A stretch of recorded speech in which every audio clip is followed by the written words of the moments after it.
Jehova, ni wewe Bwana, ni wewe Bwana,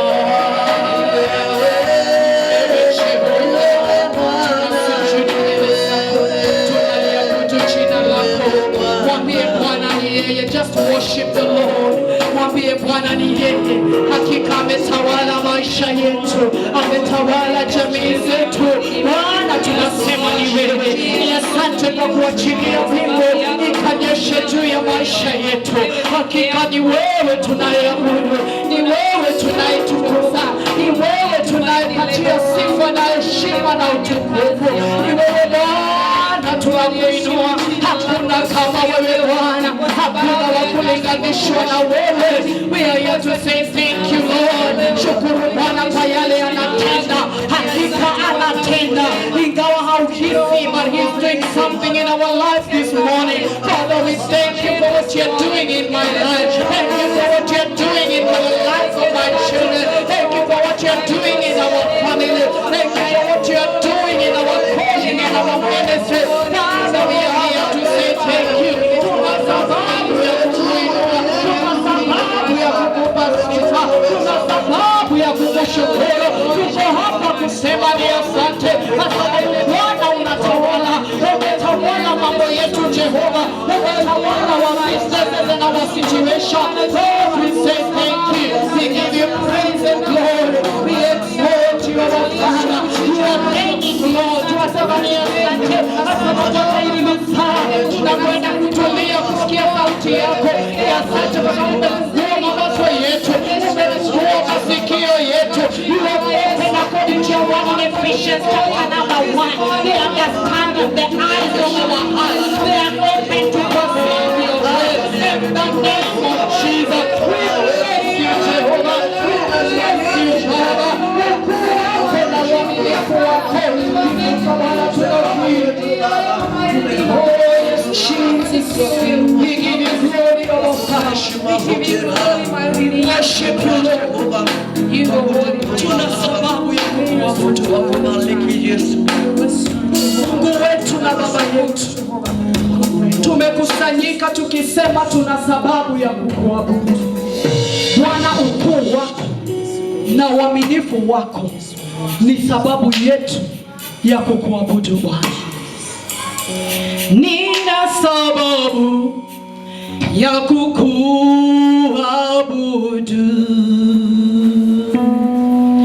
Nina sababu ya kukusifu. Ukuu wako na uaminifu wako ni sababu ya kukuabudu. Tumwambie sababu ya kukuabudu.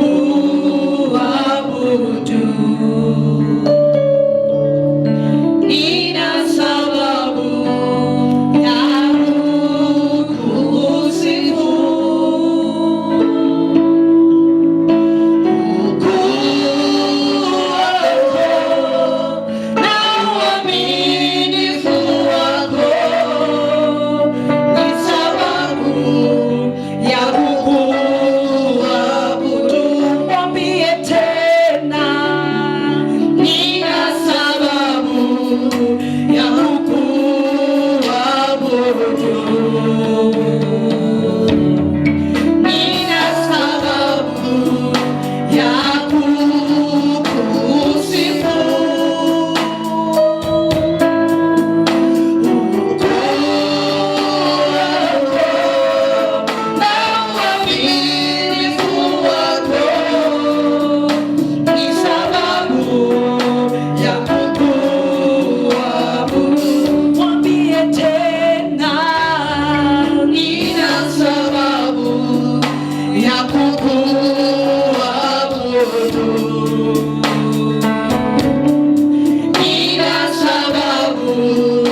Siku ya leo ningeomba tukaweze kusikia neno la Mwenyezi Mungu kadri na neema ambao Mungu wa mbinguni ameachilia juu ya kila mmoja wetu.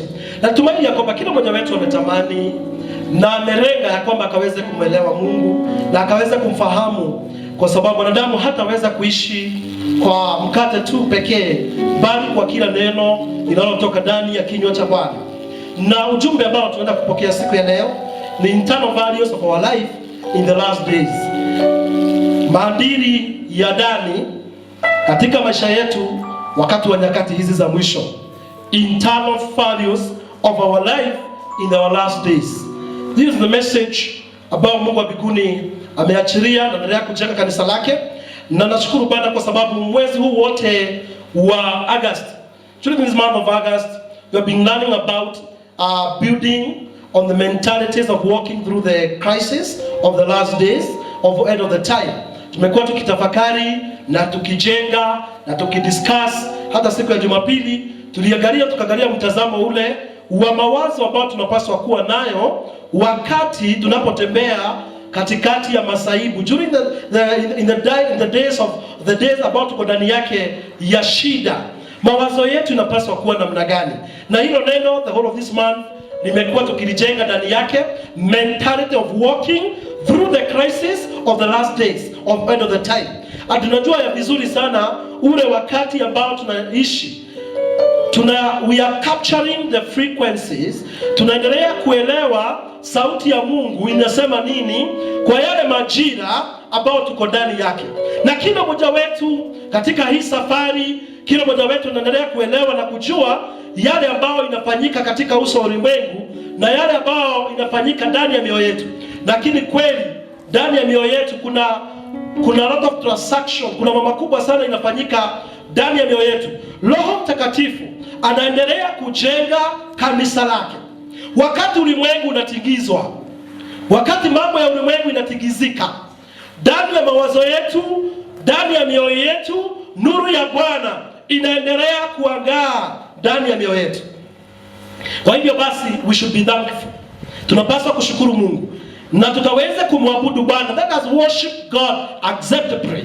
Tukaweze kumwabudu Bwana kwa njia inayokubalika ndani ya mawazo yetu, kwa sababu Mungu wa mbinguni ni moto ulao. Na hakika kila mmoja wetu tumeshuhudia matendo ya Bwana, yale ambao ametenda katika uso wa ulimwengu na anaendelea kutenda. Amen. Kwa hivyo tunapoendelea katika safari yetu na Mungu na uhusiano wetu na Mungu, nataka tukaweze kujengwa ndani yetu internal values. Ni kusudi la Bwana ndani yetu kuwe na maadili kamilifu, maadili ndani ya moyo yetu katika siku hizi za mwisho. Na sote tunajua ya kwamba these are the last days. Mioyo yetu na mawazo yetu inajua na tunafahamu ya majira ambayo tunakaa ndani yake. Kwa hivyo mtu yule ambaye anakaa anaelewa ni kitu gani ambao Mungu anatenda na ni nyakati gani ambao tunamoishi, ndani ya moyo wake kunapaswa kuwa namna gani? Ni maadili gani ambayo inapaswa kujaa ndani yetu wakati ambapo tunaelekea mwisho wa wakati ambapo Mungu anamaliza chochote katika ulimwengu na hukumu ya Bwana inakuja day after day. Baada ya coronavirus, more crisis.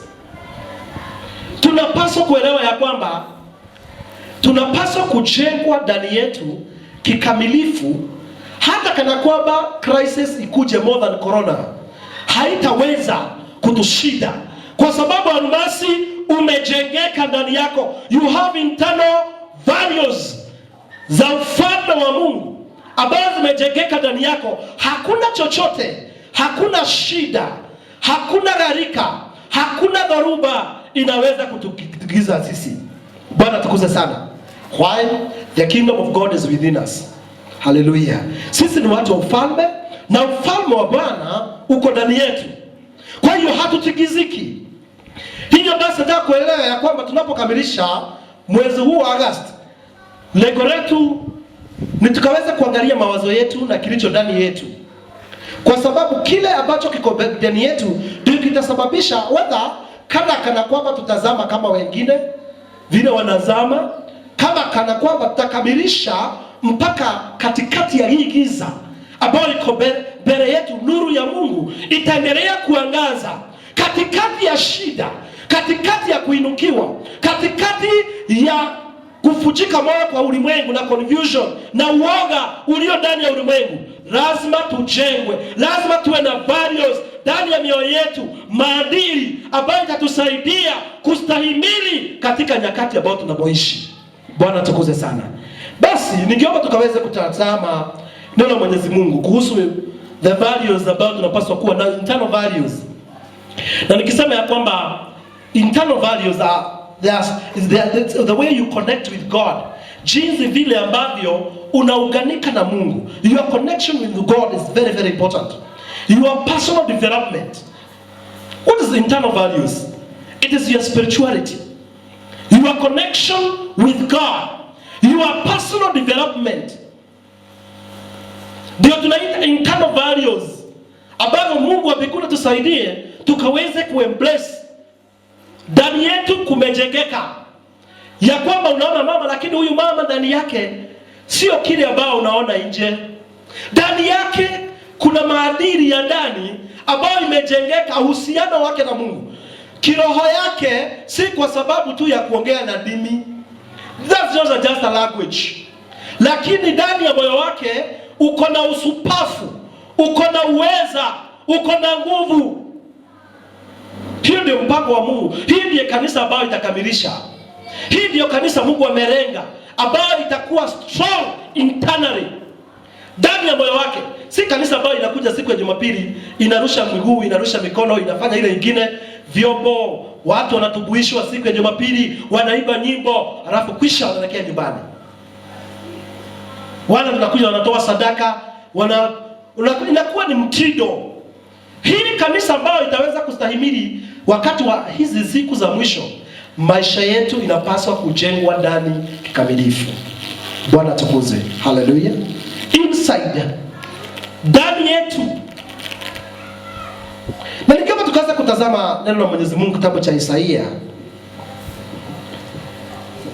Tunamwangalia Abrahamu, Isaiah chapter 51 verse 1 and 2 and verse 4. The book of Isaiah is one of the prophets, major prophet. Ameandika 66 books. Ni nabii ambao the book of Isaiah ni kama Biblia mzima, kwa sababu imeguza pande zote. So the book of Isaiah chapter 51 verse 1 and 2 and verse 4. Tukifika zote tukaweze kusoma pamoja. Isaiah chapter 51. Bado nasikia mlio wa makaratasi. Kwa hivyo basi nangojea itulie ili tukaweze kusoma zote pamoja. Na pia tutasoma mistari kadhaa tunapoendelea kuangalia internal values ambazo tunapaswa kuwa nazo. Maandiko inasema hivi in the book of Isaiah chapter 51 verse 1 and 2 and verse 4. Listen to me, you who pursue righteousness and who seek the Lord. Look the log from which you are cut, and the quarry from which you are hewn. And verse 2, look to Abraham, your father, and to Sarah, who gave you birth. When I called him, he was but a one, from an NIV Bible, and I blessed him and made him many. And verse 4, listen to me, my people. Hear me, my nation. God is speaking to us. God is addressing us. The Lord will go out from me. My justice will become a right to the nations. Bwana tukuze sana. Tunaelewa ya kwamba maandiko inatueleza tusikilize, tukaweze kusikiliza Mungu, ya kwamba sisi ambao tunaendelea katika haki, the righteousness, those who pursue righteousness, those who seek the Lord, sisi ambao ni watu, we are the nation of God, we are the people of God. Maandiko inasema ya kwamba tazama yule mwamba ambao mliotolewa, kule ambao mlitolewa katika ile kware tuliotolewa. Na maandiko inasema ya kwamba tutazame Abrahamu ambaye ndiye baba wetu na Sara ambaye alituzaa. Alimuita akiwa mtu mmoja, bali akambariki na akaongezeka na akamfanya kuwa tele. Na sote tunajua ya kwamba sisi zote ni wana wa Ibrahimu. Kwa hivyo wakati ambapo tunapoongea kuhusu Abraham, ikiwa tukaweza kuangalia Abraham pattern, tukaweza kuangalia taswira ama umbo ya Abrahamu, ya kwamba zote ambao tuko ndani ya imani, ndani ya Kristo Yesu, ukiangalia DNA yetu na Abraham ni the same na Sara. Bwana tukuze sana. Tunapojiangalia kule tulitoka, najua Abraham is a factor in the word of God. Ukiangalia, nilikuwa naangalia Abraham, nikaona hata Waislamu wanamuamini, hata Buddha wanamuamini, hata Hindu wanataja Abrahamu, hata kana kwamba wanamjua in the wrong way, kwa njia ambayo haifai, wanamtambua kama baba. So kwa hivyo sisi kama Wakristo, wakati ambapo tunaongea kuhusu Abrahamu, Isaia anatukumbusha nabii wa Mungu, kumbukeni ile jiwe ambayo mlitolewa, ile kware. Wakati ambapo hii jiwe ilitolewa katika kware, ukiangalia katika ule mwamba, ukirudi pale ilipotolewa, utaona the origin ya internal formation ya hii jiwe kulingana pale ambapo ilivyotoka. Kuna watu wanasema mawe ya Juja ni nzuri kuliko ya Goroni, Kagudo. Lakini wanasema ya kwamba mchanga wa Kajiado ni mzuri kuliko wa pale Ukabani. Wanaongea nini? Wanasema ya kwamba the formation, vile ambavyo imetengenezwa ama vile imeumbwa ni tofauti na mahali fulani. Tunaangalia mwamba na ile kware tuliyotolewa na baba yetu Ibrahimu. Mungu akamuita, na katika imani Mungu akamfanya kuwa mkamilifu, kama vile tunaweza kufanyika waadilifu, those who seek righteousness. Sisi tumefanya kuwa righteous through faith ndani ya Kristo Yesu. So imani yetu imeweza kufanyika kupitia ndani ya Kristo Yesu. Kwa hivyo tumeweza kuunganika na baba yetu Ibrahimu kupitia imani. Na kwa hivyo basi ni vizuri kuangalia the values ambazo ziko ndani ya baba yetu Abrahamu, ili mfano ya kujua kule ambavyo tulitoka, our DNA, vile ambavyo inapaswa kuwa wakati ambapo tunatembea katika siku za mwisho. Kwa hivyo wakati maandiko inaongea kwamba tumtazame Abrahamu, look upon Abraham, look upon Sarah ambaye ni mzaa, inaongea this is internal the expression, vile ambavyo Mungu ametufanya sisi, vile vile Mungu wito wetu ambao umekuwa, tunajifundisha mambo mengi sana. One, faith. That's one of the value. Our faith. Wakati ambao tunapoongea kuhusu imani, kuna subjective faith na objective faith. Na imani ambayo tuko nayo si kwa sababu ya kile ambacho tunaona kwa macho. It's not subjective faith. Ni imani ambayo tuko nayo ndani ya Kristo Yesu. Wakati kwingine tunaangalia imani kwa sababu ya yale mambo ambayo tunaona kwa macho. Lakini nikiomba tukaweza kuangalia imani katika mtazamo wa kidani, wa internal values ambazo zimefanyika ndani ya maisha yetu. Na vile vile tunaangalia kwamba tunapomtazama Abrahamu kule kware ambao tumetolewa. Nikiomba tukaweza kutazama kitabu cha Wahibrania 11:8 mpaka 10. Nataka kutumia lugha rahisi kabisa ambao kila mmoja wetu ataweza kuelewa. Maana ujumbe huu uko na uzito mwingi ndani ya moyo wangu sana. Kwa sababu nikiwa mchungaji wa kanisa hili, natamania kuona kanisa ambao limejengeka ndani imara. Maadili ya ndani, internal values, that truth of a structure, integration of our human development. Vile ambavyo tunaendelea, wale ambao tumefanya TI wanajua wakati tunasema ya kwamba integrated human development, ya kwamba vile ambavyo ndani ya maisha yetu tunapaswa kuwa. Kile kinaonekana tu ni mwili, lakini ndani ya roho tuko na roho na tuko na nafsi ndani ya mioyo yetu. Na Mungu wakati anapoongea anaongea na roho zetu. Kwa hivyo ndani yetu tunapaswa kuwa tumekorea na tumekomaa kabisa. Kila watu wanaona kwa macho inawadanganya.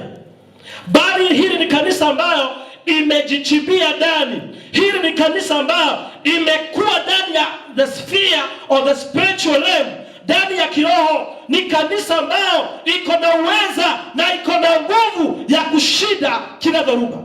Kwa sababu gani? Ni kanisa ambao the internal values imeweza kujengeka kimkamilifu. Bwana tukuze sana. Nataka kuongea kuhusu the order of the poor kulingana na context in the book of Hebrews chapter 11 verse 8 and 10. Mpango wa umaskini. Sasa internal values ambao tunapaswa kuembrace katika maisha yetu wakati wa nyakati hizi za mwisho. Hebu tumtazame Abrahamu mara nyingine tena tunapoendelea katika building our internal values. By faith, when called to God to praise, by faith Abraham, are you there in the book of Hebrews chapter 11 verse 8 to 10? Are you there? Yes. Are you there in the book of Hebrews? Kuna wengine wanafungua Old Testament. Teens. New Testament. Hebrew iko ndani ya New Testament. Right? Everybody is there? Yes. Hebrews chapter 11 verse 8 to 10. Alright, meona teens wamefika sasa. Lazima niende. Ukienda safari lazima hakikisha ya kwamba usiende kulingana na stride zako. Kama uko na mtoto umeshika kwa mkono, lazima hakikisha ya kwamba pesi yako inategemea ile mtoto wako anatembea. Kwa hivyo kila mmoja wetu tugojeane, si ni kweli? Huwezi tembea na Mark Anet alafu unaenda kwa hatua yani kubwa sana na ni mtoto. So kwa hivyo pesi yako ya kutembea itasababishwa na yeye. Mark akitembea hivi na unatembea hivi, lakini kweli utafika. So kwa hivyo that's why nasema kwamba tugojeane ili kila mmoja wetu akue pale. The Hebrews chapter 11 verse 8 and 10. By faith Abraham, when called to God to appraise he would later receive his inheritance, obeyed and went. You can see obedience is another internal values ambayo tunapaswa kuwa nayo wakati ambapo tunaelekea katika hii safari yetu ya mwisho wa wakati. Even though he did not know where he was going, by faith he made his home in the promised land like a stranger in a foreign country. He lived in tents as did Isaac and Jacob, who were heirs with him of the same promise. For he was looking forward to the city with foundations, whose architect and builder is God. Tunapomtazama Abrahamu ambaye ni baba wetu wa imani, tunaona ya kwamba kwa imani Mungu akamuita akaweza kwenda kwa ile nchi ambayo hakuwa ameijua, lakini tu akaweza kutii hata kana kwamba hakuwa anajua. He don't know, even if he did not know where he was going, just obeying. And that's why wakati ambapo tumefika, wakati huu Mungu akisungumuza jambo fulani, hata kabla hujapata sababu, you just obey. Kwa hivyo hizi nyakati ambazo tunamoishi ni wakati wa kusikiliza sauti ya Mungu sana kuliko sauti zingine zozote. Because zile nyakati ambazo tuko ili kaweze kustahimili na kanisa kukamilisha, ni kanisa ambao is full of obedience. Mungu akisema this way, this way. Mungu akisema this way, this... Wacha kuuliza, si nikiangalia pande hii kidogo. Mungu mwelekeo ni huu, ni mwelekeo ni huu. Kwa hivyo when you are moving with God, lazima ukaweza kujua obedience is not an option. Na si wezi tii nusu. Kutii ni kikamilifu. Total obedience. We can see that's a value. May the Lord help us in the mighty name of Jesus. Lakini tunapomtazama Abrahamu, vile ambavyo alitoka katika nchi ya baba yake, na Mungu akamuita ili akaweze kumpatia urithi wake na ampatie nchi. Maandiko inasema ya kwamba the status of the heart, the internal values za Abrahamu, maandiko inasema alikaa kama mgeni katika nchi ya ahadi. Na ni kweli zote tumekombolewa, na Mungu wa mbinguni ametutoa katika hali ya dhambi na tuko ndani ya ufalme wake. Lakini the kingdom of God is not yet full, but the kingdom of God is in part. Tuko ndani ya ufalme wa Mungu. Tunaelewa ya kwamba tumeokolewa, lakini tunajua ya kwamba hapa ulimwenguni si mahali petu. Tunajua. Kwa hivyo tunaona ya kwamba Ibrahimu ako ndani ya nchi ya ahadi, tayari amefika. Lakini bado ndani yake alikaa kama mgeni. Kwa sababu gani? Alikaa katika hema. That the same order, Isaac, Jacob, hata wao walikaa hivyo. Hata kana kwamba walikuwa katika nchi ya ahadi. Kwa hivyo wakati ambapo tunamoishi hizi siku za mwisho, ni vizuri tuelewe ya kwamba tunapaswa our position, internal values yetu, hatuwezi jishikilia chochote. Bwana tukuze sana. Ndio tunaita the order of the poor, mpango wa umaskini. Ya kwamba hata kana kwamba hakuna mtu alikuwa na resources kama Abrahamu. Kama ukiangalia the great man from the east, lakini maandiko inasema ya kwamba vile alikaa kama foreigner, yet ako ndani ya nchi ya ahadi.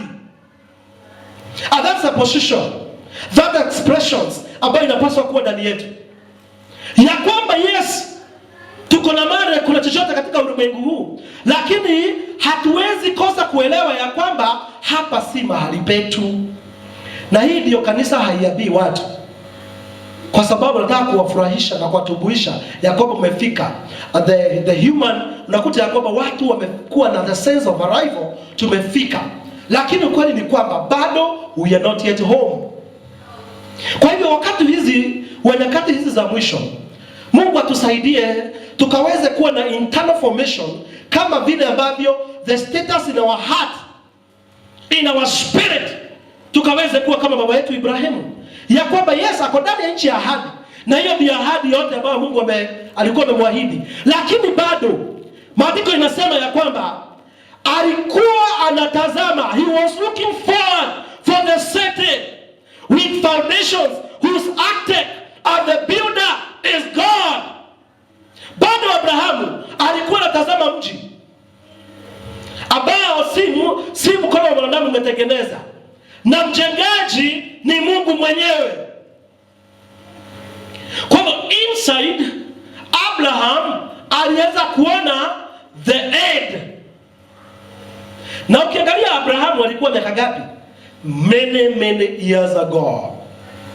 That's why Yesu Kristo alikuwa na shida kubwa sana na Wafarisayo, kwa maana Yesu alisema hata Abrahamu aliniona. Sasa wewe unasema uliona Abrahamu na wewe ni kijana wa 33 years. Kupitia imani Abrahamu aliona Yesu na akamwamini. Na baada ya kuona Yesu akaona mji. He was looking forward. Bado alikuwa naona the new Jerusalem. Alikuwa anaangalia mji wa Mungu ambao mioyo yetu inapaswa kuwa. Sasa nimesema ya kwamba joining church is not enough. Kuja kanisa na kuabudu na kusifu na expression, it's not enough. Kwa sababu ndani ya mioyo yetu kuna kitu. Ndani ya mioyo yetu tunakaa bado mioyo yetu tunalenga, tunangoja, tunatazamia ahadi za Mungu ya kuja kwa Yesu Kristo mara ya pili. Bwana tukuze sana. Ahadi zote tumepewa ni nzuri. Hata kupona ni ahadi, ni nzuri. Kupata chakula ni ahadi. Mungu ametuahidi anakutana mahitaji yetu, ni vizuri. Hizo zote ni miongoni mwa ahadi. Lakini kuna ahadi ambayo Yesu Kristo alisema ya kwamba ninakuja. I'm coming back. Bwana tukuze sana. Kwa hivyo lazima tujenge internal values of our faith, ya kwamba kiwango ya kwamba tunamtazamia Yesu kuja. Yesu njoo.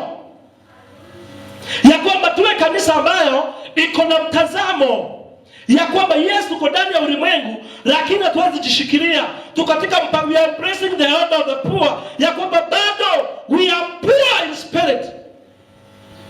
Bwana tukuze sana.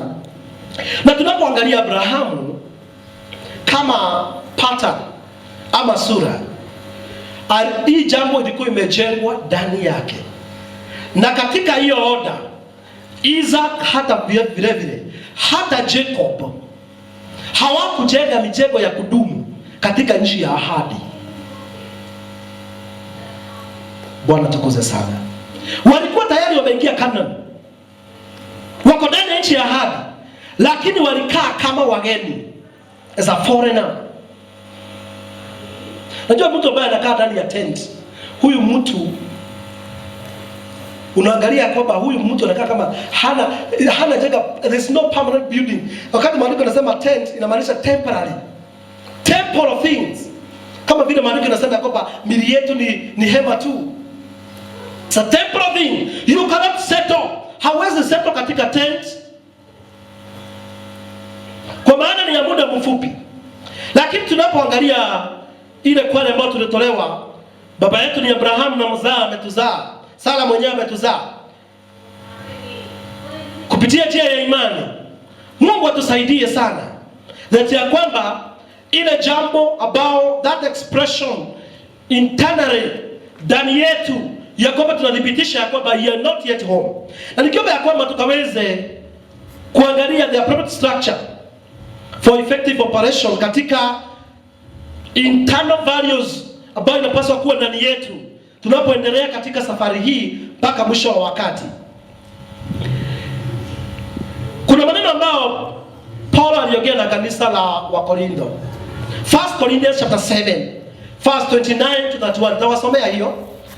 The main references tuko nayo. Ngoja niwasomee, sikiliza. First unaweza yanukuu tu uandike chini. 1 Corinthians chapter 7 verse 29 to 31. Bible yako na confirm. Kama tungekuwa tumemaliza the structure ya hii church hall, tungekuwa tunatumia PowerPoint. So hiyo scripture mngesumbuka sana, ingekuwa hapa mbele. Mngekuwa zote tunasoma pamoja. Lakini kwa sababu hatujafunika hapa, hatuwezi tumia projector, hatuwezi tumia screen hapa mbele. Kwa hivyo niweni radhi. Lakini before end of the year, tutakuwa tunatumia projectors. All the scripture tunasoma itakuwa hapa mbele. Si ni kweli? Ili tunapelekana kwa haraka. Katika jina la Yesu. Utakuwa unabeba Bible, ukibeba ya confirm maybe the scripture ambao haiko ndani ya PowerPoint. Lakini maandiko yanasema ya kwamba 1 Corinthians chapter 7 verse 29 to 31. What I mean, brothers. Huyu ni Paul anaongea na kanisa la Korintho. What I mean, brothers, is that the time is short. Can you imagine? Paul is telling the church of Corinthians, what I mean, na maanisha ya kwamba ndugu zangu, muda umebaki ni mfupi. The time is short. From now on, those who have wives should live as if they had none. Wale ambao wako na wake wakae kama kopa kama hawana. You can imagine, eh? That's the expression of the heart. Boy inapaswa kuwa. Kwa hivyo kuolewa, divine ya kwamba kuolewa ndiko kufika, ama kuoa ndio kufika. Those who mourn as if they did not. Wale ambao wanaomboleza wakae kama haombolezi. That's why wakati wa posture ya mioyo yetu, huzuni na mourning haiwezi to divine. Maana tuko ndani ya safari, tunaelekea mbinguni, tunatazamia ahadi ya kuja kwa Yesu mara nyingine tena. Kwa hivyo hatuwezi kuruhusu ya kwamba mambo ya mourning kaweza ku divine, kwa sababu the position of the heart ambao tunapaswa kuwa. Those who are happy as if they are not. Ya kwamba hakuna kitu ambacho inapaswa kwa ulimwenguni ufurahie kiwango ya kwamba usahau the internal values. Najua kuna vile happiness iko ndani ya soul, because it's emotions, iko ndani ya the part of the man of the soul. Lakini nakuta ya kwamba wakati umefurahia zaidi, unapaswa kuweka balance. Hallelujah. Kuna watu ambao wameingia katika anasa, unakuta ya kwamba wanajifurahisha na mambo ya ulimwengu huu, wanakula na kunywa na anasa kwa sababu wakweli wamefika. Yeah? So kwa hivyo ni kweli happiness and joy ni the tunda ya Roho Mtakatifu. Lakini hata kana kwamba tunapoishi happiness ni from the word happening. Najua joy ni tofauti na happiness. Happiness ni yale mambo ambayo inakufurahisha. Lakini joy ni tunda la Roho Mtakatifu. Furaha ni tunda la Roho Mtakatifu. Lakini yale mambo inafanyika, wale wao wanafurahi ama unafurahishwa, ukae kana kwamba hujafurahi. Kwa nini? As if they were not. Those who buy something as if they were not, those who buy something, they live as if they were not theirs to keep. Wale ambao wananunua mali, wanunua kitu, wakae kana kwamba hawana. Verse 31, those who use things of the world as if not engrossed in them, for this world in its present form is passing away. For this world in present form is passing away. That's the reality. Kwa hivyo wakati ambapo tunapokaa katika maisha yetu, hakuna chochote, that concept ya kwamba hakuna chochote inaweza kufanya kwamba izuilie the internal values ndani ya moyo wako, kwa sababu umeolewa na umeoa, usikie kwamba umefika. Kuona kuolewa si kufika. Bwana tukuze sana. Hallelujah. Maandiko yanasema ya kwamba the time ambayo imebaki is short. Na yale mambo ambayo iko ndani ya ulimwengu inapita. Kwa hivyo haijalishi hata kana kwamba crisis na ruba ikuja inatoshana namna gani, ndani yetu tunajua we are well built inside, powerful, the internal values ndani ya mioyo yetu. Hatuwezi kudivainiwa na the context ya external things. Bwana tukuze sana. Kwa hivyo kile kinaonekana nje na vile tuko hakituwezi kudivine sisi. Bwana tukuze sana. Ama unaona kuna vile watu wanakaa hii maisha wakidemeniwa na mambo. Mtu ako na gari amefika, mtu amenunua kashamba hapa Nairobi, kuna wengine wako na mashamba mingi, lakini kwamba the status of the heart Mungu hawezi msungumzia. Hakuna tumaini, hakuna imani ndani ya moyo wake, kwa sababu amekuwa divine na anaenda bali. Hata tumejua ya kwamba nowadays watu wakiingia kwa Facebook, na ni vizuri, Facebook ni nzuri na hata Twitter zote, lakini ukiangalia watu siku hizi ni kujionyesha wengi. Unakuta ya kwamba the mentality ambao watu kwa wamejishikilia, mtu amenunua gari anapost kwa Facebook, now I have a new car. Ndio nilienda mahali nikaulizwa na mtu, baiskeli yako iko wapi? The question was nibaki pale Roiro, nikaenda kwa M-Pesa. Wakati ambapo nienda pale kwa M-Pesa hapo Roiro, pale kunaitwa Bushgate. So mwenye M-Pesa ananizungumzia, anauliza baiskeli, that's your bike? That's your bike. So mimi nauliza bike. So mimi sielewi ni lugha ambayo inatumika. Ile bike ulinunua how much? So and na yule mtu sijui akisema bike ni gari. Sorry, unasema okay, inaitwa Toyota Auris. Ni 1.2. Lakini alikuwa bike, alikuwa anauliza that bike kwa sababu ya vile ambavyo ni lugha ambayo wanatumia. Yaani everybody ako na esteem ya kile kitu ambacho ako nayo. Lakini ngoja nikwambie ukweli.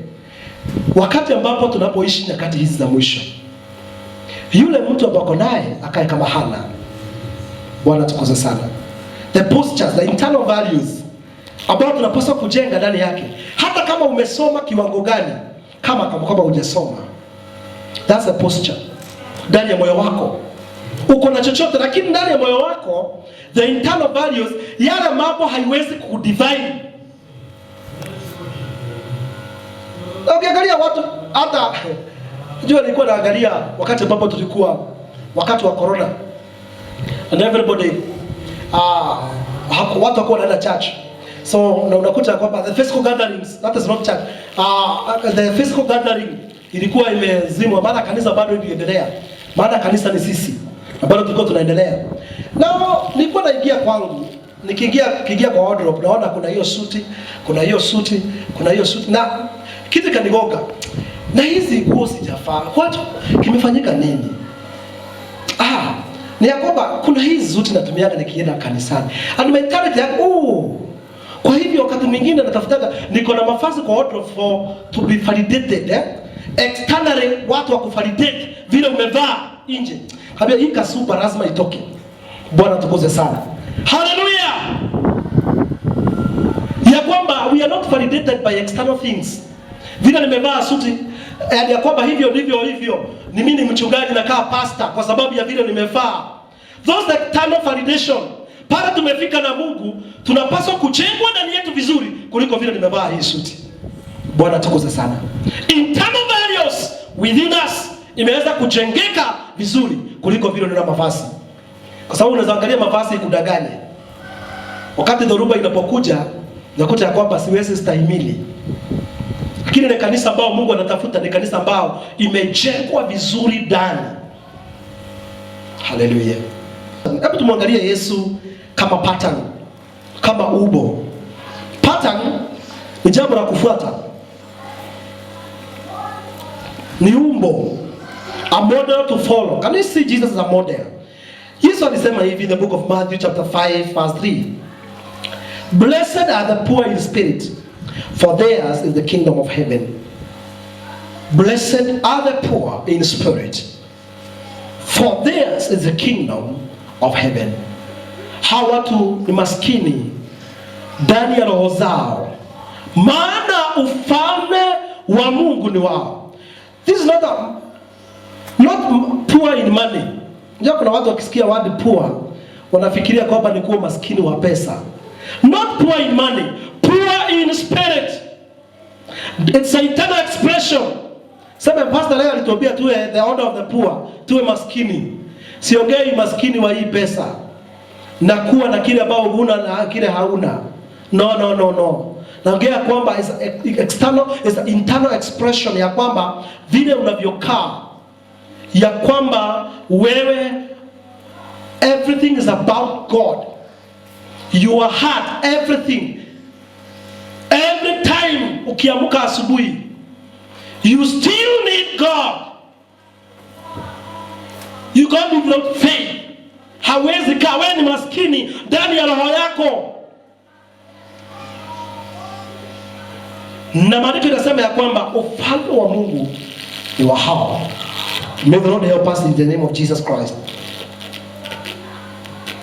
Yesu mwenyewe wakati ambapo alikaa hapa ulimwenguni as a pattern, the expression of the order of the poor was reality.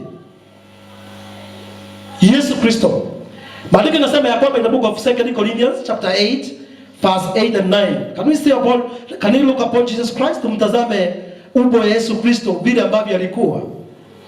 Paulo anawaambia ya kwamba kanisa la Korintho, I'm not commanding you. You can listen. 2 Corinthians, you can just let it down and then listen.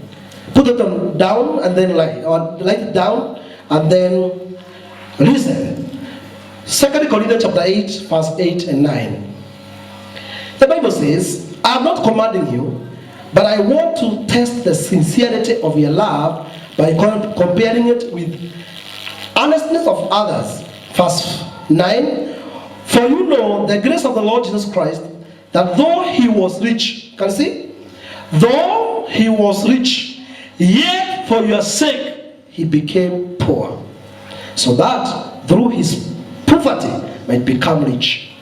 That's the status Yesu Kristo wakati ambapo alikuwa hapa ulimwenguni. Nasema ya kwamba Yesu alifanyika kuwa maskini. He became poor so that through huo maskini wake, that status, that honor of the poor, that expression ambayo alionyesha wakati alipokuwa mbinguni, ili tukaweze kutajirika. Si kutajirika kwa pesa, in our spiritual resource, yani ya kiroho, internal values, tukaweze kujengeka, tukaweze kupata ufalme ambao tuko naye siku ya leo. Wakati Yesu Kristo alikuwa hapa ulimwenguni, we can see this pattern ya Yesu Kristo wakati ambapo alikuwa hapa ulimwenguni, and we should follow the pattern of Jesus Christ, because Jesus, yeye ndiye model wa maisha yetu. So this is a state of life we must adopt in our heart, in our attitude. Lazima tukaweze ku-embrace. And you can see Jesus was rich, and yet akafanyika kuwa maskini. The Bible says in the book of Colossians, ukitaka kujua Yesu Kristo alikuwa tajiri, unaweza tazama kitabu cha Wakolosai 1:16 mpaka 20. Jesus was rich, and we can confirm that. But the Bible says in the book of Colossians chapter 1, verse 16 to 20, for by him all things were created, things in heaven and on earth, visible and invisible, whether thrones or powers or rulers or authority. All things were created by him and for him. He is before all things, and in him all things hold together. And he is the head of the body, the church. He is the beginning and the firstborn from among the dead, so that in everything he might have the supremacy. That's an IV Bible. For God was pleased to have all his fullness dwell in him. Jesus was rich. And through him to reconcile to himself all things, whether things on earth or things in heaven, by making peace through his blood and shed of the cross. So you can imagine Jesus Christ katika position yake na vile ambavyo amekuwa na vile ambavyo kuanzia mwanzo everything iko chini ya miguu yake. Yesu Kristo, ukiangalia the status ya moyo wake, ukiangalia book of John chapter 5 verse 16, 19, you can imagine, you can compare those scriptures and this one, kaweza kujua the order of the poor, ama mpangilio ambao Yesu Kristo alipokaa wakati alikuwa hapa ulimwenguni. So because Jesus was doing these things on the Sabbath, the Jews persecuted him. That's John chapter 5, 16 to 19 and verse 17. Jesus said to them, my Father is always at his work to this very day, and I too am working. And verse 18, for this reason Jews tried all the harder to kill him. Not only was he breaking the Sabbath, but he was even calling God his own Father, making himself equal with God. And verse 19, Jesus gave them this answer, I tell you the truth, the Son can do nothing by himself. You can imagine? Yesu anasema ya kwamba verse 19, I tell you the truth. Na wakati wote Yesu alikuwa anaongea ukweli, but this one wakati anasema amenukuu, kama we are here, this is more important. This is, take attention of this. Nasema ya kwamba I tell you the truth, the Son can do nothing by himself. He can do only what he sees his Father doing, because whatever the Father does, the Son also does. So that means hakuna chochote. Bado tunasema ya kwamba ulimwengu uliumbwa alikuwa pale. Ulimwengu, everything in the book of Colossians imesummarize vizuri sana, ikasema ya kwamba in the beginning he is the firstborn among the dead. The Bible inasema inamuelezea vizuri everything that he may have the supremacy. For God pleased him all, for God was pleased to have all his fullness dwell in him. The fullness, and through him reconcile himself all things, whether things on earth or things on heaven, by making peace through his blood, he shed on the cross. Everything, by him all things were created. Kupitia yeye chochote kiliumbwa. In heaven and on earth. Visible, invisible. Hata yale mambo hatuoni kwa macho, yote ilifanyia kupitia yeye. Lakini nasikia vile najibu wakati baba alikuwa hapa ulimwenguni. Akasema, siwezi fanya jambo lolote ila ile baba amesema. That's the order of the poor. Ya kwamba hangeweza kujitegemea. Do you know, hata alienda katika msalaba hangeweza kujifufua. Yet he was God. Bwana tukuse sana. The internal values ambayo ilikuwa ndani ya Yesu Kristo. Kasema ya kwamba siwezi fanya jambo lolote. Lolote ambalo mnaona nikifanya, ninaona baba yangu anafanya. So that's the order. John chapter 5 verse 30. John chapter 5 verse 30. Let me read. Can I write it down? Put it down. Put it down. John chapter 5 verse 30. By myself I can do nothing. Huyo ni Yesu anasema. And you can imagine everything was created by him. Lakini katika status ya vile alikuwa hapa ulimwenguni, ile miaka alikaa 33 years in man akiwa hapa. Tunajua ya kwamba Jesus was 100% man and he was also 100% God. Lakini ile nafasi alikuwa hapa ulimwenguni, anasema ya kwamba the book of John chapter 5 verse 30, by myself I can do nothing. I judge only as a hearer, and my judgment is just, for I seek not the priest myself, but he who sent me. Hallelujah. Bwana tukuze sana. Those internal values ambayo ilikuwa ndani ya Kristo Yesu in person wakati alikuwa hapa ulimwenguni. Yakobo anasema hawezi fanya chochote by himself. That's why katika maisha yetu baada ya kuokoka, wewe unapaswa kujua ya kwamba wewe ni maskini ndani ya roho. Hakuna chochote unaweza fanya. Hauna kauli, hauna macho, hauna masikio, hauna chochote. Unapaswa kujiachilia kwa Mungu pekee. Bwana tukuze sana. That's a status ambayo inapaswa kuwa ndani ya mioyo yetu. We can do nothing without God. We are poor in spirit. Kile mnasikia ninasema si yangu, ni ile ambayo nimepewa. I'm poor. Unajua wakati mwingine ukiangalia yale mambo tunafanya hata ndani ya kanisa, kuna watu ambao wamepata status na profile kwa sababu ya kile wanafanya. Kwa sababu ya kutojua, kuto-embrace the order of the poor, ya kwamba wewe ni mafubi tu. Mungu ndiye amehuisha. Ni neema ya Mungu, ni nguvu za Bwana zinafanya kazi ndani yetu. And that's a status of the heart. That's a status of our mentality. Should be built inside of every one of us. Kila mmoja. Hallelujah. Justina, vile uko na wafanyikazi chini yako wengi, Bwana sana, that they cannot divide you. Position of their heart. Position of your heart. That expression, you know very well. Unajua ndani ya moyo wako. May the Lord help us in the mighty name of Jesus Christ. Ili tukaweze kujua ya kwamba sisi hatuwezi. Unajua matajiri, they are full of everything, they are full of themselves. Hawataki mtu akuelekeza. Unaweza kuzambia mtu, unajua kuna mtu aliambia aombe akasema mimi niombe nini na niko na kila kitu. Unajua mimi mnaombaga maana hamuna. That's a status of a rich person, eh? Ya kwamba nini mnashindana kanisani mkiomba, nini mnaombaga? Kwa sababu kama ni gari niko nayo, mashamba niko nayo, everything. Lakini wewe mtu maskini wa mwisho haelewi ya kwamba hauwezi ishi even a 1 minute, even a 1 second, hata nukta moja without God. John 14 verse 24.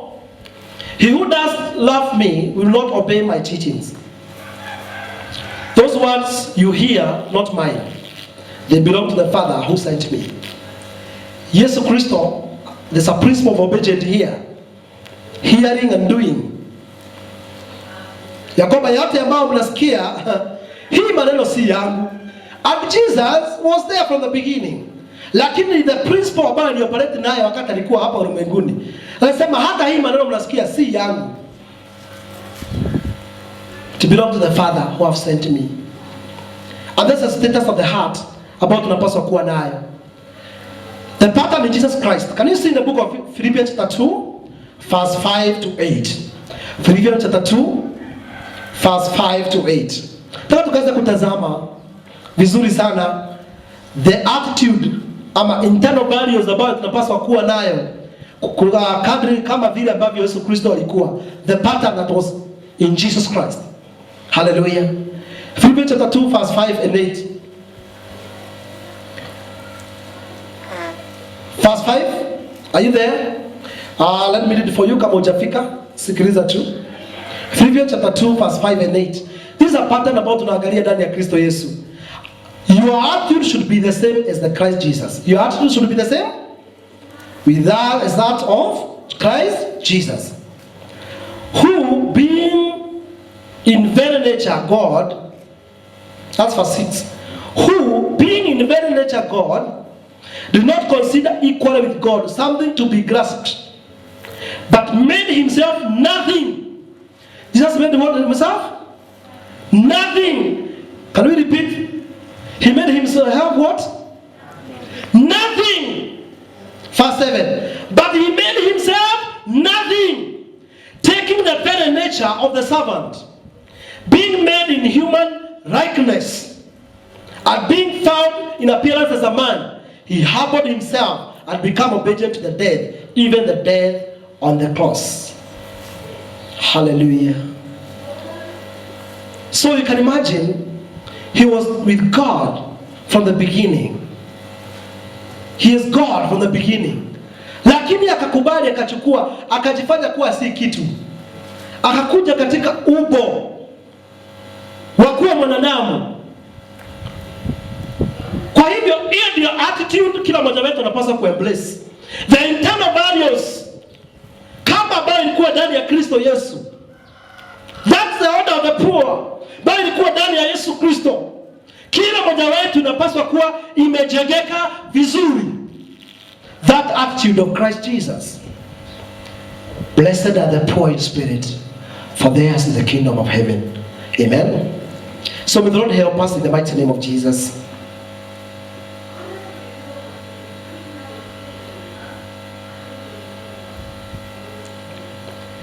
Kuanzia mwanzo, all things were made through him. Without him, nothing was made. Hata Biblia inasemaga in the book of John chapter 1 and verse 2 and 5. Kitaka kujua Jesus vile alikuwa. The Bible says in the book of John chapter 1, Yohana anatuelezea vizuri sana. Verse 2 and 5, he was with God in the beginning. Through him all things were made. Without him nothing was made that has been made. In him was life, and that life was light of the man. The light shines in the darkness, but the darkness has not understood it. In God, in fact, Jesus from the beginning. But the Bible says, aliweza kuhesabu himself, but he made himself nothing. Na akachukua the nature of the servant. Na akachukua umbo wa mwanadamu. Ili atekeleze kusudi ya Baba. The God the Father. Bwana tukose sana. The expression of Jesus Christ wakati alikuwa hapa ulimwenguni ni fresh. Is the pattern in our life.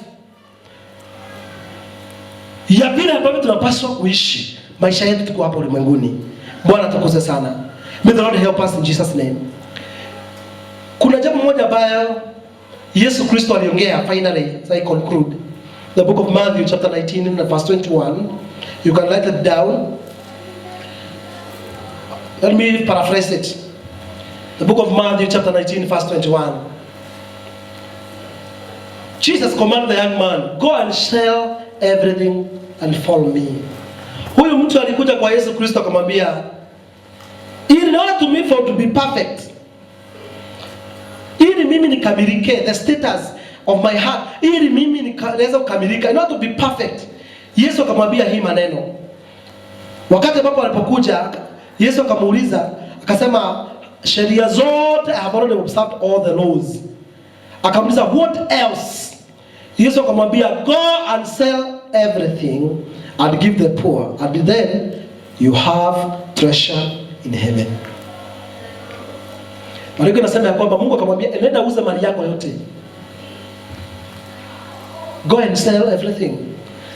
Haya mambo yote unajua.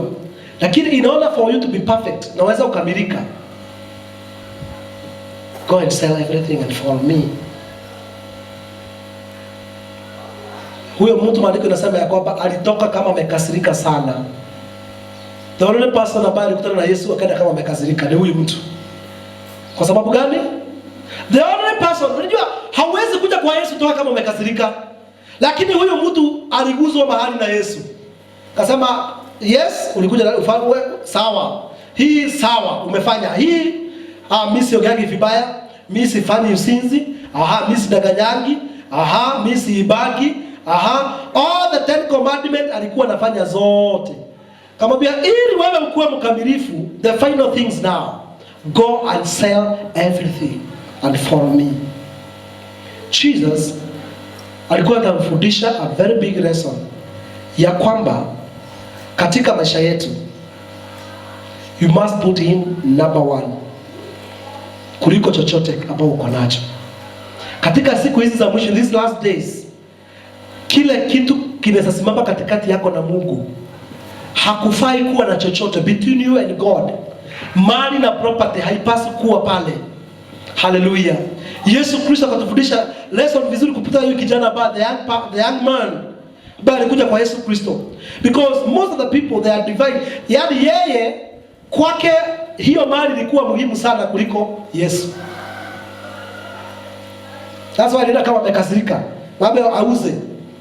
Lakini ukuta kwamba hata wanafunzi wa Yesu Kristo, the cost of discipleship, Paul alifika mahali akauliza Yesu, we have left everything. Ili maana kufuata Yesu Kristo lazima uache. Hakupaswi kuwa kitu ndani ya moyo wako, inapaswa kushikilia. And then follow. For following and be perfect, lazima ukisha kwamba internally hakuna chochote. You cannot allow yourself to be caught up na mambo ya ulimwengu huu. Imekuwa na muziki ndani yako. Go and sell everything. Yale mambo ambayo inasimama katikati yako na Mungu. God has a demand. God has a demand and requirement for you to have in order to kamilisha safari hii ambayo tunapitia mpaka tufikie mwisho wa wakati Yesu arudi. Hii ahadi tunaigojea sana. We must sell everything ambayo iko katikati yetu na Mungu. Go and sell everything and follow Jesus. Bwana tukuze sana. Your status, kazi yako ile ambayo unafanya haipaswi kusimama katikati yako na Mungu.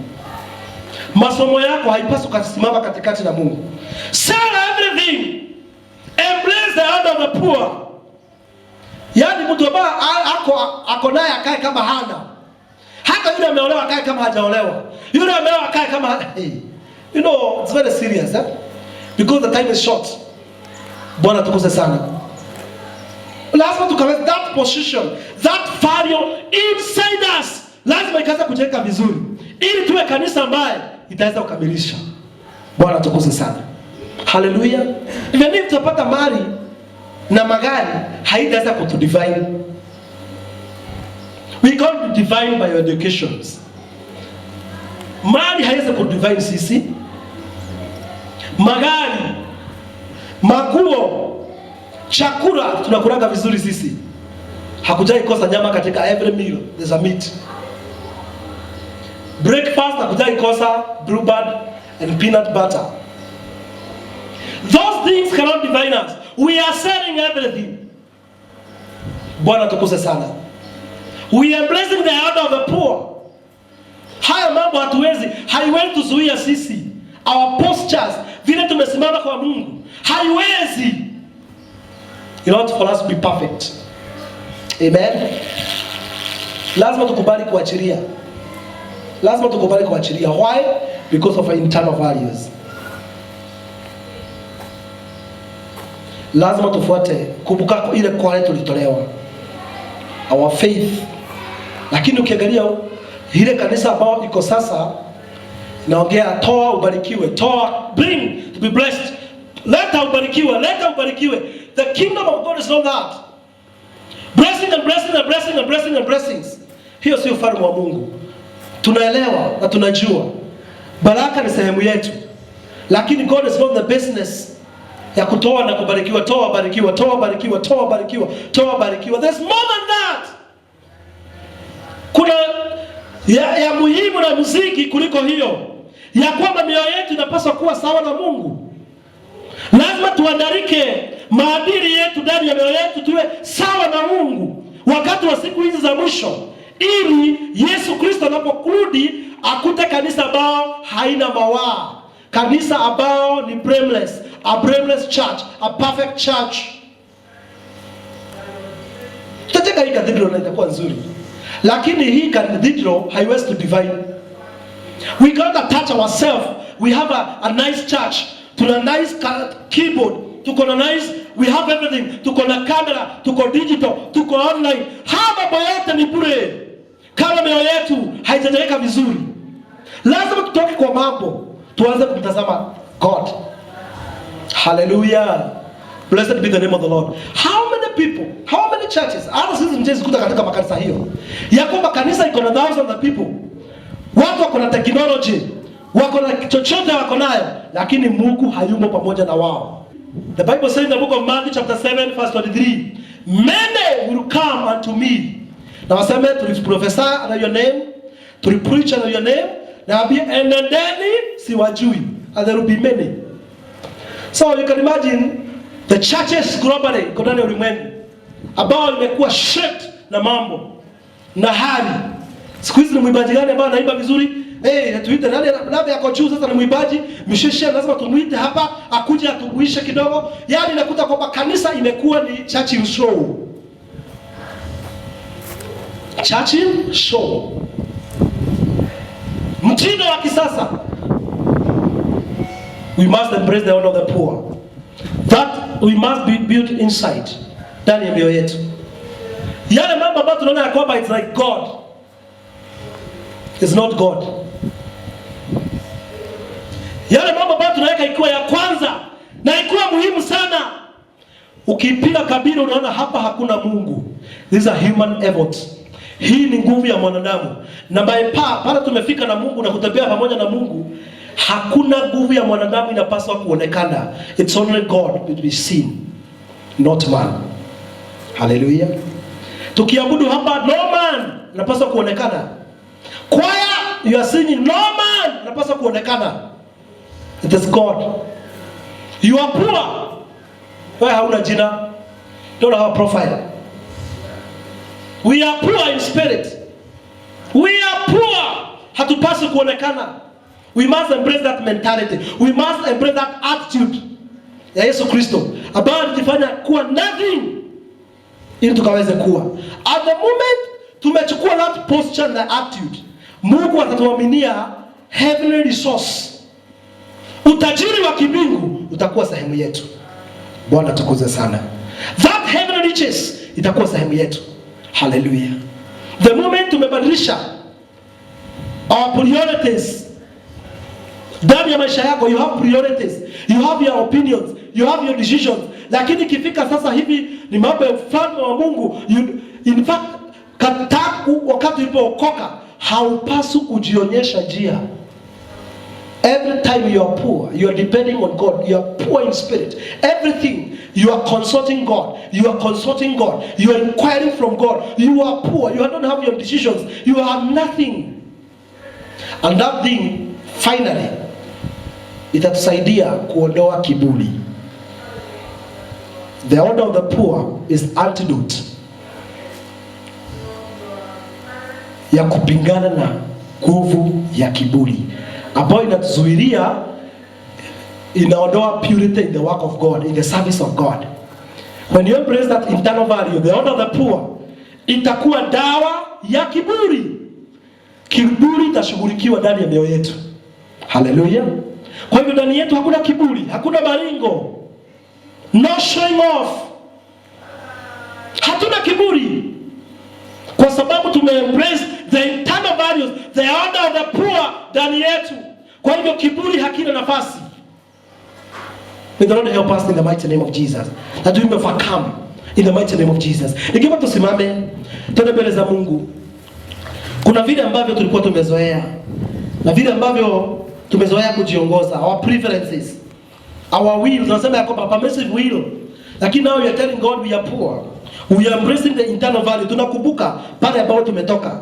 Baba wetu ni Ibrahimu. Hiyo ndio kwale ambao tulitolewa ndani ya imani katika jina la Yesu Kristo. Maandiko yanasema alikaa kama mgeni, hata kana kwamba alikuwa katika nchi ya utumwa, alikuwa katika nchi ya ahadi. Bado alikaa katika tent, the order of the poor, ambayo ilikuwa ndani ya Ibrahimu. Maisha ya Ibrahimu inapaswa kuwa sehemu yetu. Kwa sababu gani? Tunatazamia bado ahadi haijaweza kukamilika ndani yetu. Bado tunatazamia kurudi kwa Yesu Kristo mara ya pili. In the name of the Lord, the second coming of Jesus Christ. Jesus is coming back. Maranatha. Jesus is coming. Jesus is coming. And we are looking forward for the second coming of our Lord Jesus Christ.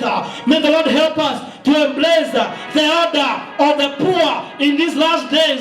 In the mighty name of Jesus. Fungua kinywa chako. Ongea na Mungu. Ongea na Bwana. Ongea na Mungu wako. Ongea na Mungu wako. My Father, speak unto the Lord. In the name of the Lord. Mwambie yale mambo ambayo imekuzuia ukaweze kujengeka. The internal values, your priorities, your preferences, your decisions, your will, ukaweze kusubmit unto His will in the name of the Lord. And this is a prayer, and everybody should embrace that. Let the will of God be done in our life. Since we are poor in our spirit, the Spirit, we are poor in the Spirit. Let the will of the Lord be done in our life, in the mighty name of Jesus. Mapenzi ya Mungu ikaweze kutendeka. May the will of God be done, not according to our preferences, not according to our will. Let the will of God be done katika maisha yetu, ndani ya ndoa zetu, in our families, katika jina la Yesu Kristo. Hata kuwa divined, my Father, by the systems of this world. Tumekataa mambo ya ulimwengu huku tudivine mali na vitu katika jina la Yesu. Tumekubali iondoke mahali pa Mungu ndani ya maisha yetu katika jina la Yesu Kristo. Since we are poor in spirit, chochote kinasimama katikati yetu na Mungu, we have decided to sell everything and to follow Jesus all the days of our life. We have decided to follow Jesus all the days of our life. We have decided now to follow Jesus perfectly in the name of the Lord. We are going to sell everything in the name of the Lord, in the mighty name of Jesus. Hallelujah. Tumekubali kuuza kiburi.